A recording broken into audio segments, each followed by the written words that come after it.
He misses. The stadium in Atlanta goes silent. Lionel Messi, 39 years old, defending champion, watches his penalty kick get swallowed by a goalkeeper nobody outside Egypt had heard of 3 weeks earlier. It is July 7th, 2026. Argentina is down. Egypt is up 2-0 with 11 minutes left on the clock. But the goal that actually wins this game was not decided in that moment. It was decided months before, in a training ground nobody was filming. You have seen collapses before. You have seen champions get outfought by supposed underdogs. What you have not seen, not really, is what happens in the specific 13 minutes that follow a missed penalty, a conceded second goal, and a manager's decision to trust a system instead of panicking. This is that story. Let's rewind. 15 minutes into the match, Egypt striker Yasser Ibrahim rises above the Argentine backline and heads home the opener. Clean. Coached.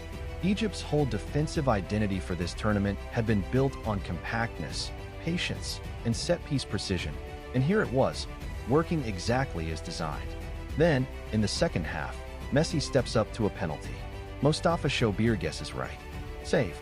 Now think about what happens inside a team's collective nervous system at that moment. A superstar just failed on the biggest stage football offers. In most systems, in most teams, this is where heads drop. Egypt doesn't stop there. In the 67th minute, Mostafa Ziko finishes a well-worked move to make it 2-0, after an earlier Egyptian goal had already been chalked off by video review for an earlier foul. 2-0, defending champions, 11 minutes to go.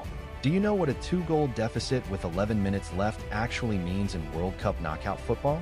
It means, statistically, that roughly 19 times out of 20, that team goes home. So how did Argentina become the 20th? Here's the hidden systemic flaw in how most viewers watch a collapse like this. We treat a fight back as an emotional event, passion, heart, refusing to give up. Real football romantics love that language. But romance doesn't score 3 goals in 13 minutes against a well-organized defense that had already shut down the best player alive for 80-something minutes. Structure does. Spacing does. Fatigue management does. Picture a rest defense. The shape a team holds behind the ball while attacking, the safety net that stops a counterattack before it starts. Egypt's rest defense had been excellent for 80 minutes. It's the reason Argentina couldn't create clean chances. But rest defense, like any structure, is built by bodies. And bodies fatigue.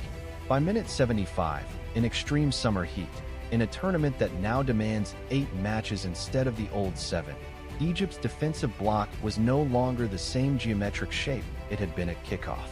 The lines that had been tight were starting to stretch, almost imperceptibly, like a net losing its tension. Argentina's coaching staff had planned for exactly this. Every rotation, every substitution pattern this tournament was built around a simple, brutal idea. The 23-man squad isn't a group of backups.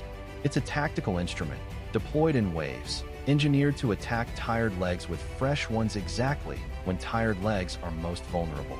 This is the tactical inversion. Instead of chasing the game with more urgency, Argentina chased it with more precision, funneling the ball toward the exact half space that Egypt's stretching defensive line could no longer cover. In the 79th minute, Messi delivers a cross. Not a hopeful ball into the box. A cross aimed at a specific seam in a defense that had just begun, almost invisibly, to fray. Christian Romero meets it with a header. 2-1. Now watch the mind games. A missed penalty can break a player. It can also, in the right system, become fuel. Messi doesn't hide from the moment that humiliated him 15 minutes earlier. He inserts himself directly back into the center of the game, over and over, daring Egypt's tired backline to deal with him one more time. For minutes after Romero's header, Messi collects possession and fires a first-time strike past Shobir, the same goalkeeper who had denied him from 12 yards. 2-2. It becomes his 8th goal of the tournament, extending his own World Cup scoring streak to 8 straight matches dating back to Argentina's 2022 title run. And when he later added another goal against Egypt in this very game, his tally would rise to a record 21st career World Cup finals goal, more than any player in the competition's history. Here is the statistical revelation that explains why this wasn't luck. Teams that maintain their attacking structure, their spacing, their passing patterns, their pressing triggers, In the final 15 minutes of a match, dramatically outperform teams that simply push numbers forward out of desperation. Chaos looks dramatic on a BR podcast. It rarely produces goals against a well-drilled defense. What produces goals is exploiting fatigue with the same tactical patience you used when you were fresh. Argentina didn't change what they were doing when they went down 2-0. They kept doing it, and they trusted that Egypt's structure, like all structures under enough pressure, would eventually crack. Stoppage time arrives. Egypt, exhausted and shell-shocked, cannot hold the line one final time. Enzo Fernandez finishes the comeback, and Argentina, the reigning champions, somehow leave Atlanta having turned an apparent elimination into a 3-2 escape into the quarterfinals. Think about what Egypt's own manager said afterward.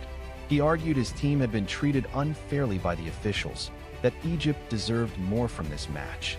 And in a narrow sense, maybe he had a point about individual decisions. But the deeper football truth is this. No refereeing decision explains why a compact defensive structure disintegrated in the final quarter of the match. That is a systems problem, not a whistle problem. Egypt built one of the best defensive identities of this entire World Cup.